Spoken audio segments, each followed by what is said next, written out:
হিজ্জুল বাইতি মান ইসতাতা ইলাইহি সাবিলা।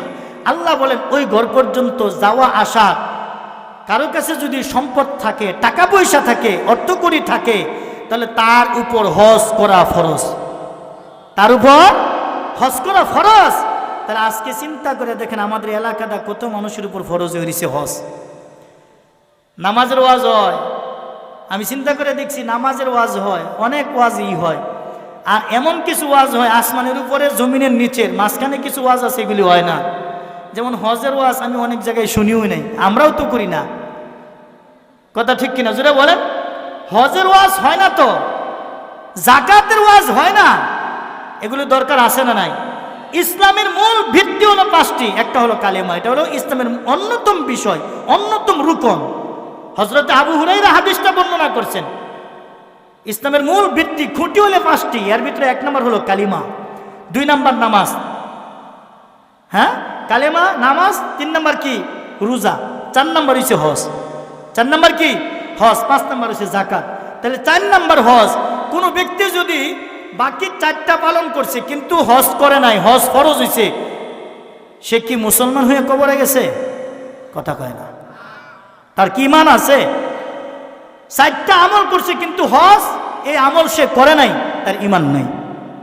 তাহলে কত মানুষ আছে হজ করার মতো, আল্লাহ তৌফিক দিছে, কিন্তু হজ করে নাই, তার উপর হজ ফরজ। অথচ আল্লাহ রাসূল হাদিসের মধ্যে বলেন মাল্লাম ইয়ারফাদ ফালাম ইয়াফসুক রাজাআ কায়াউমি ওয়ালাদাতহু উম্মু। কোনো ব্যক্তি যদি হজ পালন করে, সে যেন আজকে যদি কোনো শিশু সন্তান জন্মগ্রহণ করে, ওই শিশু সন্তান জন্মগ্রহণ করে যেরকম নিষ্পাপ অবস্থায় কোনো মানুষ যদি হজ পালন করে, ওই ব্যক্তি শিশু জাতের নব্যজাত যে শিশু জন্মগ্রহণ করেছেন তার মতো নিষ্পাপ। সুবহানাল্লাহ বলেন। হজ করলে আল্লাহ নিষ্পাপ বানায়া দেয়। তাবিউ বাইনাল হাজ্জি ওয়াল উমরাতা ফাইন্নাহুমা ইয়ানফিয়ানিল ফিকরা ওয়াজ যুনুব। রাসূল হাদিসের মধ্যে বলেন কোন ব্যক্তি যদি হজ এবং উমরা পালন করে, 1 নাম্বার আল্লাহ তাআলা তার জীবন থেকে গুনাহ মাফ করে দিবেন। সুবহানাল্লাহ। 2 নাম্বার কোন ব্যক্তি যদি হজ এবং উমরা পালন করে, আল্লাহ তাআলা তার রিজিকের মধ্যে বরকত বাড়ায় দিবে। সুবহানাল্লাহ। অথচ আমাদের বাংলাদেশের মানুষ চিন্তা করে হজ করলে উমরা করলে আমাদের টাকা কমে যাবে, বলেন নাউজুবিল্লাহ। হজ করলে উমরা করলে টাকা কমে যাবে, বলেন নাউজুবিল্লাহ। আমরা আমাদের যাদের হজ করার ইচ্ছা আছে, টাকা পয়সা নাই, আল্লাহর কাছে দোয়া করেন। কোরআনের একটা আয়াত আছে ওয়াযিন ফিন নাসি বিল হাজ্জি ইয়াতুকা রিজালান ওয়া আলা কুল্লি দামিরিন ইয়াতিনা মিন কুল্লি ফাজ্জিন আমিক। সূরা হজ্জের 27 নম্বর আয়াত, সূরা হজ্জের 27 নম্বর আয়াত। এই আয়াত আপনারা মুখস্থ করবেন, এটা পড়বেন, বেশি বেশি পড়বেন। এই আয়াত যে ব্যক্তি জপবে, এই আয়াত বেশি বেশি যে ব্যক্তি তেলাওয়াত করবে, এটা দোয়ার মতো যে ব্যক্তি বানাবে, আল্লাহ অবশ্যই একদিন না একদিন তাকে হজ বা উমরাতে নেবেন। তার জ্বলন্ত প্রমাণ আমি নিজে আমি কোনোদিনও কল্পনা করতে পারি না। আমার এখনো পর্যন্ত এত টাকা হয় নাই যে আমি উমরা করবো বা হজ করতে পারবো, কিন্তু আমি একনিষ্ঠ নিয়ত নিয়ে, খুলুসিয়াত নিয়ে আল্লাহর কাছে দোয়া করছি, আল্লাহ এই আয়াত সত্য, তোমার কোরআন সত্য, তোমার কথা সত্য। ওমান আসদাকু মিনাল্লাহি কিলা।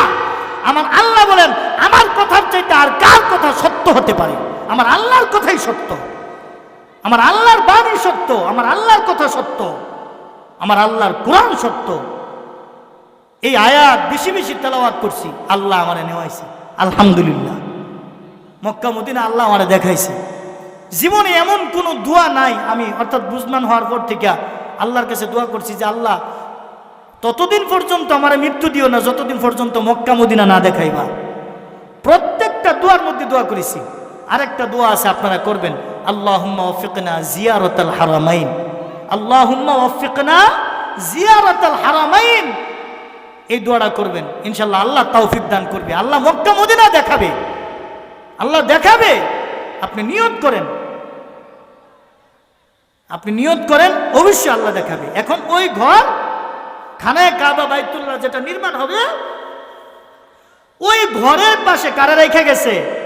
স্ত্রী আর সন্তানেরে। যেখানে কি নাই, মানুষ নাই, জনমানবহীন এলাকা, কেউ থাকে না, কোনো কিছুই ব্যবস্থা নাই, শেষ পর্যন্ত ওই জায়গায় রাইখা চলে গেছে। আর আল্লাহর কাছে দোয়া করছে, আল্লাহ ইব্রাহিম আলাইহিস সালাম দোয়া করছেন, আল্লাহ এখানে তোমার ঘর হবে, যাতে এই ঘরের খেদমত করতে পারে সেই মানুষ তুমি দিও।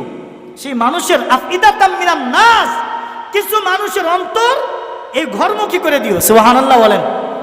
আমাদের দেশেও কিছু মানুষের মন কিন্তু মসজিদে থাকে, থাকে না? থাকে না? হাল চাষ করতে খেতে যায়, কিন্তু চিন্তা করে কোন সময় যেন আজান দিব, তাড়াতাড়ি মসজিদে যাবো, যায় মসজিদটা ঝাড়ু দেয়।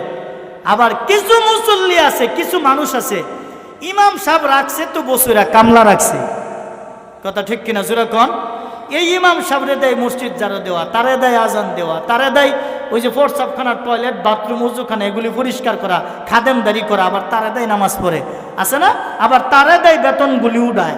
এরকম কিছু মানুষ আছে না আমগর বাংলাদেশে, আছে না? আর ওই জমিদার মসজিদের ভিতরে ঢুকিয়া কি রে জানেন, মসজিদটা যখন ঝাড়ু দেয়, ঝাড়ু দেওয়ার আগে মসজিদের ফ্লোরের মধ্যে ফাউডারুম ঘষা দেয়, ঘষা দেয় দেয় মসজিদে বালু আছে নাকি, আছে না?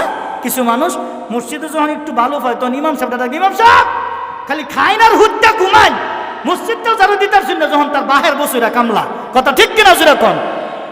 এই অপদার্থ কে শিখাইছে তোমারে? একজন আলেমের শান আছে, ওয়াল্লাযীনা উতুল ইলমা দারাজাত, আল্লাহ কোরআনে বলছেন ইন্নামা ইয়াখশাল্লাহা মিন ইবাদিহিল উলামা, আলেমরা আল্লাহর ভয় বেশি করে, এটা আল্লাহ কোরআনে বলছেন। আর তুমি আলেমের সাথে বিয়াদবি করো, এই আলেম সারা রাত ঘুমাবে, আর তুমি সারা রাত ইবাদত করলেও তার পায়ের ধারে কাছে যাইতে পারবে না, কথা ঠিক কিনা? আজকে আলেমের সাথে বিয়াদবি করে, করে না? করে না? এজন মুসলমান আছে না নাই? আমরা করব না, আমরা আমাদের ইমাম সাহেবকে মোহাব্বত করব, হুজুরের খানাটা আমি নিয়ে দিব, সমস্যা কি? আমগর মসজিদের ইমাম সাহেবের খানা আমি নিয়ে দিই।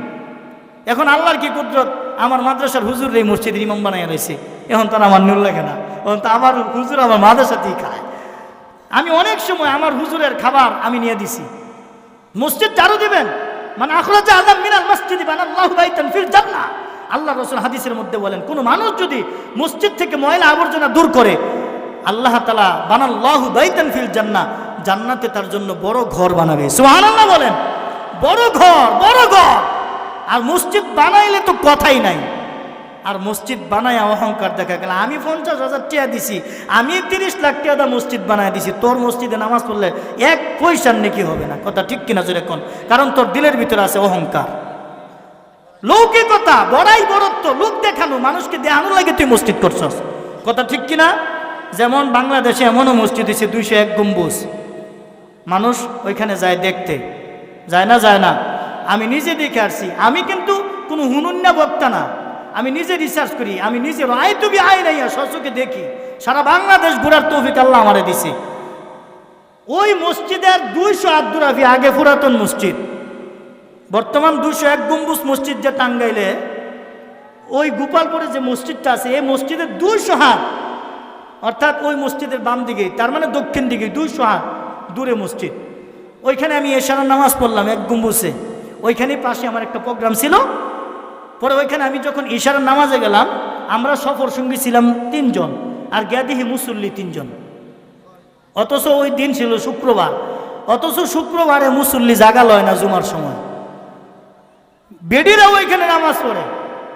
আমি যখন ইশারার নামাজে দাঁড়াইলাম, কয়েকটা যুবক গেছে, ফরজ নামাজ শেষ হয়েছে, শেষ হওয়ার পরে দেখি কয়েকটা যুবক গেছে ওইখানে মেহরাবের মধ্যে, খুব খুব সুন্দর কারুকার্য, তো ওইখানে গেছে সেলফি উঠে থাকবো, এই প্রায় দিঘা, আমার মেজাজ একটু অন্যরকম আর কি, দিঘা মসজিদে ঢুকছো, তুমি হোয়াটসঅ্যাপ করে ঢিলা লইছ, টাকনুন নিচে ফাইজামাল, অর্থাৎ প্যান্ট পরা, টাকনুন নিচে, কেমন মুসলমান চিন্তা করে দেখেন, নাভির উপর থেকে হাঁটুর নিচ পর্যন্ত ডাইকা রাখা পুরুষের জন্য দায়নি ফরজ, আর মুসলমানের সন্তান, আপনার আমার সন্তান, নাভির নিচে ফ্যান করতেছে, এই দিক দিয়া জুতার নিচে প্যান যাইতে যাইতে জুতার শুয়ের দলা ওই প্যান খাইয়া শেষ হয়ে গেছে, আর এদিক দিয়া ফাঁসার নিচে যাইতে যাইতে ফাঁসার ছিদ্র পর্যন্ত দেখা যায়, কথা ঠিক কিনা? মুসলমানের সন্তান, এই মুসলমানের সন্তান এমন আটো সাটো ফ্যান একটা পড়ছে খারইয়া মুতে, কথা ঠিক কিনা যেরকম? কেডা কইছে তোমার এই গজব ফিনবার লাগিয়া, এই আজাব ফিনবার লাগিয়া তোমার কেডা কইছে? মুসলমান বেঈমান হয়ে মরবা, তুমি বেঈমান হয়ে মরবা।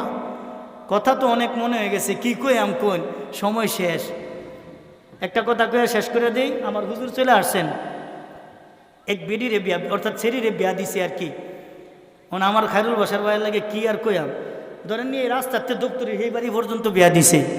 বিয়া দেওয়ার পরে একটু দূরে হইলো, আগে তো মাফাদা নিত, মাফা তো চিনে নি, মুরব্বী যারা আছে চিনেন না, সোয়ারি আর কি, সোয়ারিদা নিত। মানে এমন জায়গার বিয়া দিছে এই বাইতে এই বাই মানে শরীরে যখন উড়াইছে শহরের মধ্যে এই বাইতে সেই বাইত নিয়ে নামায়া দিছে তো কানতারছে না। ফিরুলটা যখন আইসে মায়ের আয়া কইতেছে বলে মায়া গো কিরম জায়গার বিয়া দিলা, ঠিক আছে একটু কানতেও পারলাম না। শহরে তো উড়াইছে আর নামাইছে, কিরম জায়গার বিয়া দিলা, হ্যাঁ এরম বারহানো বিয়া দিছে আর কি, কিরম জায়গার বিয়া দিলা মায়া গো একটু কানতেও পারলাম না। অর্থাৎ কিরম যে সময় দিল আমার বাসার ভাই ওয়াজ আর কত, অর্থাৎ আয়াত যে শুরু করছিলাম শুরুই করতাম না। তো যাই হোক, আমি আপনাদের মানুষ, আমার ভাই চলে আসছেন, আল্লাহ আমার ভাইয়ের যে এই যে কষ্টটা করে বাসার ভাই 31 বছর ধরে প্রোগ্রাম, আমিও তো কয়েক বছর আয়া পড়ছি, ঠিক না? আমি আয়া পড়ি আমার আত্মীয়তার টানে, হ্যাঁ আপনারা সবাই গেলে গো নাঙ্গর খাইরুল, হ্যাঁ আমি তো আপনাদের আত্মীয়তার টানিয়ে আসি। দোয়া করবেন, দোয়া চাই। যে কথাগুলো বলছি বাঙ্গা মুঙ্গা কথা কইছি, আল্লাহ আমাদের সবাইকে বুঝার আমল করা তৌফিক দান করুন। সকলে বলি আমিন। আসসালামু আলাইকুম ওয়া রাহমাতুল্লাহি ওয়া বারাকাতুহু। সুবহানাল্লাহি ওয়া বিহামদিহি সুবহানাল্লাহ।